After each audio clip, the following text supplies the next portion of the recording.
Chilli chicken তৈরির জন্য নিয়ে নিয়েছিলাম বোনলেস চিকেন। দিয়ে দিলাম এর মধ্যে 1 চা চামচ আদা বাটা, 1 চা চামচ শুকনো মরিচের গুঁড়ো, হাফ চা চামচ গোলমরিচের গুঁড়ো, হাফ চা চামচ জিরার গুঁড়ো, দিয়ে দিলাম স্বাদ মতো লবণ, একটা ডিম, আর দিয়ে দিয়েছিলাম 2 টেবিল চামচ কর্নফ্লাওয়ার। এগুলোকে এখন ভালোভাবে মাখিয়ে নিয়ে ডুবো তেলে পাকোড়ার মতো এপিট ওপিট করে ব্রাউন কালার করে ভেজে নেব। ভাজা হয়ে গেলে অন্য একটা পাত্রে দিয়ে দিলাম পরিমাণ মতো সয়াবিন তেল, রসুন কুচি, আদা কুচি আর শুকনো মরিচের গুঁড়ো। এখন এটাকে নাড়াচাড়া করে দিয়ে দিব এর মধ্যে ক্যাপসিকাম, কাঁচা পেঁয়াজ আর দিয়ে দিব কাঁচা মরিচ কুচি।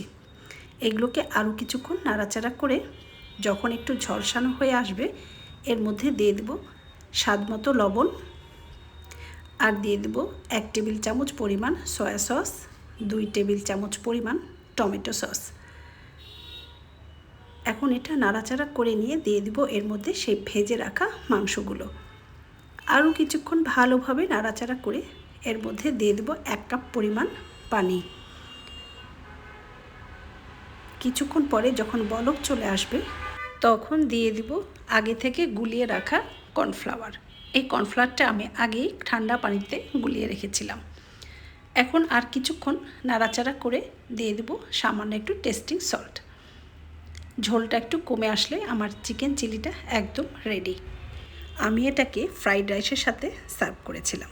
দারুণ হয়েছিল খেতে। তোমাদের যদি ভালো লাগে বাসায় একবার তৈরি করে দেখতে পারো। আল্লাহ হাফেজ।